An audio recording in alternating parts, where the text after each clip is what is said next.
ಓಂ ವೆಂಕಟನಾಥಾಯ ವಿದ್ಮಹಿ ತಿಮ್ಮಣ್ಣಪುತ್ರಾಯ ಧೀಮಹಿ ತನ್ನೋ ರಾಘವೇಂದ್ರ ಪ್ರಚೋದಯಾತ್. ಓಂ ಪ್ರಹ್ಲಾದಾಯ ವಿದ್ಮಹಿ ವ್ಯಾಸರಾಜಾಯ ಧೀಮಹಿ ತನ್ನೋ ರಾಘವೇಂದ್ರ ಪ್ರಚೋದಯಾತ್.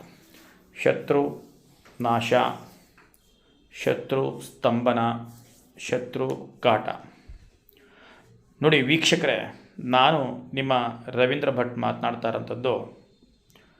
ಶತ್ರುಗಳ ಕಾಟ ನಿಮಗೇನಾದರೂ ವೀಕ್ಷಕರೇ, ಶತ್ರುಗಳು ಏನಾದರೂ ಹೆಚ್ಚಾಗಿ ಬೆಂಬಿಡದೆ ನಿಮ್ಮನ್ನು ಕಾಡ್ತಾ ಇದ್ದಾರೆ, ನಿಮ್ಮ ಪಾಡಿಗೆ ನೀವಿದ್ರೂ ಕೂಡ ತಮ್ಮ ಕೆಲಸವನ್ನು ತಾವು ಮಾಡಿಕೊಂಡು ನೆಮ್ಮದಿಯಾಗಿ ನಾವು ಇರ್ತೀವಪ್ಪ ಅಂತ ಹೇಳಿದ್ರೂ ಕೂಡ ನಿಮಗೆ ಒಂದು ನೆಮ್ಮದಿಯಿಂದ ನಿಮಗೆ ಜೀವನವನ್ನು ಮಾಡಲಿಕ್ಕೆ ಬಿಡ್ತಾ ಇಲ್ಲ ಅನ್ನೋಂಥವರು ಈ ಒಂದು ಸರಳವಾದಂತಹ ಒಂದು ತಂತ್ರವನ್ನು ಮಾಡಿ ನೋಡಿ.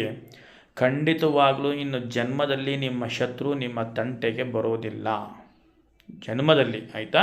ಇನ್ನು ಜನ್ಮದಲ್ಲಿ ನಿಮ್ಮ ಶತ್ರು ನಿಮ್ಮ ತಂಟೆ ನಿಮ್ಮ ಸವಾಸಕ್ಕೆ ಬರೋದಿಲ್ಲ. ನೀವಲ್ಲಿ ಇದ್ದೀರಿ ಅಂತ ಏನಾದರೂ ಅವನಿಗೆ ಅರ್ಥ ಆಯಿತು ಅಂತ ಹೇಳಿದ್ರೆ ಅವನೇ ಅಲ್ಲಿಂದ ಕಾಲು ಕಿತ್ಕೊಂಡು ಹೋಗಿಬಿಟ್ಟಿರ್ತಾನೆ, ಆಯಿತಾ? ಒಂದು ಅಷ್ಟರ ಮಟ್ಟಿಗೆ ಒಂದು ಪವರ್ಫುಲ್ ಆದಂತಹ ಒಂದು ಫಲಿತಾಂಶ ಮಾರ್ಗ ಅಂದರೆ ನಿಮಗೆ ಸರಳವಾದಂತಹ ಒಂದು ಪರಿಹಾರ ಮಾರ್ಗವನ್ನು ಇವತ್ತು ನಾನು ನಿಮಗೆ ತಿಳಿಸ್ಕೊಡ್ತೀನಿ. ನೋಡಿ, ಶತ್ರು ಇವತ್ತು ಎಲ್ಲ ಕಡೆಯೂ ಇರ್ಬೋದು. ನೀವು ಮಾಡುತ್ತಾ ಇರತಕ್ಕಂತಹ ಒಂದು ಕೆಲಸ ಮಾಡುವಂಥ ಜಾಗದಲ್ಲಿ ಇರಬಹುದು, ಅಥವಾ ನಿಮ್ಮ ನೆರೆ ಹೊರೆಯವರಾಗಿರ್ಬೋದು, ದಾಯಾದಿಗಳಾಗಿರ್ಬೋದು, ಬಂಧು ಮಿತ್ರರಲ್ಲಾಗಿರ್ಬೋದು, ಯಾವುದೇ ಒಂದು ವಿಚಾರ ಇವತ್ತು ಯಾವುದೇ ಒಂದು ಫೀಲ್ಡ್ ಹೋದ್ರೂ ಕೂಡ ನಿಮಗೆ ಶತ್ರು ಅನ್ನೋಂಥದ್ದು ನಿಮಗೆ ಇದ್ದೇ ಇರ್ತದೆ. ಆತನ ಕಾಟದಿಂದ ನೀವೇನಾದರೂ ಸಂಪೂರ್ಣವಾಗಿ ಮಾನಸಿಕವಾಗಿ ನೀವೇನಾದರೂ ನೊಂದಿದ್ದರೆ ಈ ಒಂದು ತಂತ್ರವನ್ನು ಮಾಡಿ ನೋಡಿ.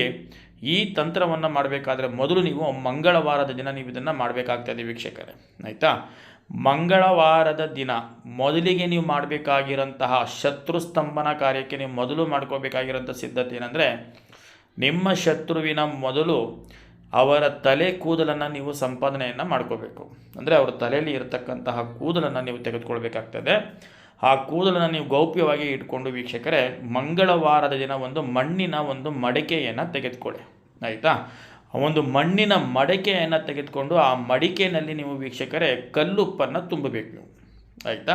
ಕಲ್ಲುಪ್ಪನ್ನು ಹಾಕಬೇಕಾಗ್ತದೆ. ಒಂದು 5 ಹಿಡಿ, ಎಷ್ಟೋ ನಿಮ್ಮ ಮನಸ್ಸಿಗೆ ಎಷ್ಟು ಬರುತ್ತೋ ಅಷ್ಟು, ಒಂದು 5 ಹಿಡಿ ಅಥವಾ 7 ಹಿಡಿ ಅಥವಾ 9 ಹಿಡಿ, ಆಯಿತಾ? ಬೆಸ ಸಂಖ್ಯೆಯಲ್ಲಿ ಬರೋಷ್ಟು ನಿಮಗೆ ಒಟ್ಟು ಒಂದು ಕಲ್ಲುಪ್ಪನ್ನು ಆ ಮಣ್ಣಿನ ಮಡಿಕೆಯಲ್ಲಿ ಹಾಕ್ಬಿಟ್ಟು ವೀಕ್ಷಕರೇ ನೀವೇನು ಮಾಡಬೇಕಂತ ಹೇಳಿದ್ರೆ, ಬೇವಿನ ಮರದ ಎಲೆಯನ್ನು ತೆಗೆದುಕೊಳ್ಬೇಕು ನೀವು.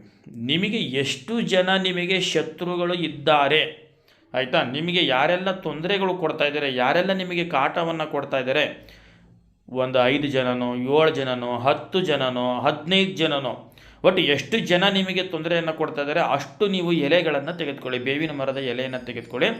ಆ ಎಲೆಯ ಮೇಲ್ಭಾಗದ ಮೇಲೆ ನಿಮಗೆ ಯಾರೆಲ್ಲ ತೊಂದರೆಯನ್ನು ಕೊಡ್ತಾ ಇದ್ದಾರೆ ಅಂಥವ್ರ ಹೆಸರನ್ನು ಆ ಬೇವಿನ ಮೇಲೆ ಒಂದೊಂದೇ ಹೆಸರನ್ನ ಆ ಬೇವಿನ ಮೇಲೆ ಬರ್ಕೊಂಡು ಬನ್ನಿ ನೀವು. ಆ ಬೇವಿನ ಎಲೆ ಮೇಲೆ ಹೆಸರನ್ನು ಬರ್ಕೊಂಡು ನೀವು ಆ ಬೇವಿನ ಎಲೆಯನ್ನು ಆ ಉಪ್ಪು ತುಂಬಿರ್ತಕ್ಕಂತಹ ಮಡಿಕೆಯಲ್ಲಿ ಆ ಬೇವಿನ ಎಲೆಗಳನ್ನು ಸಂಪೂರ್ಣವಾಗಿ ನೀವು ಅದನ್ನು ಹಾಕಿ, ಆಯಿತಾ? ಹಾಕ್ಬಿಟ್ಟು ವೀಕ್ಷಕರೇ, ನೀವು ನಿಮ್ಮ ಶತ್ರುವಿನ ತಲೆ ಕೂದಲನ್ನು ನೀವು ಮೊದಲೇ ತೆಗೆದುಕೊಂಡಿರ್ತೀರಿ, ಆಯಿತಾ? ಆ ಶತ್ರುವಿನ ತಲೆ ಕೂದಲನ್ನು ನೀವು ಸಂಪೂರ್ಣವಾಗಿ ಅದನ್ನು ಸುಟ್ಟುಬಿಟ್ಟು ಅದರ ಬೂದಿಯನ್ನು ಆ ಮಡಿಕೆಯ ಒಳಗಡೆ ನೀವು ಹಾಕಬೇಕು. ಬೇವಿನ ಎಲೆ ಮತ್ತು ಉಪ್ಪು ಏನಿರ್ತದೆ ಆ ಮಡಿಕೆಯ ಒಳಭಾಗದಲ್ಲಿ ನೀವು ಆ ಶತ್ರುವಿನ ತಲೆ ಕೂದಲನ್ನು ಸಂಪೂರ್ಣವಾಗಿ ಸುಟ್ಬಿಟ್ಟು ಅದು ಬಂದಂಥ ಬೂದಿಯನ್ನು ಅದರಲ್ಲಿ ಹಾಕ್ಬಿಟ್ಟು ವೀಕ್ಷಕರೇ, ಒಂದು ಕಪ್ಪು ಬಟ್ಟೆಯಿಂದ ಸಂಪೂರ್ಣವಾಗಿ ಆ ಮಡಿಕೆಯ ಬಾಯಿಯನ್ನು ಮುಚ್ಚಿಬಿಡಿ, ಆಯಿತಾ? ಕಪ್ಪು ಬಟ್ಟೆಯಿಂದ ಆ ಮಡಿಕೆಯ ಬಾಯಿಯನ್ನು ಸಂಪೂರ್ಣವಾಗಿ ಮುಚ್ಚಿಬಿಟ್ಟು ಯಾವುದಾದ್ರೂ ಒಂದು ನಿರ್ಜನವಾದಂತಹ ಒಂದು ಪ್ರದೇಶ ನೋಡಿ.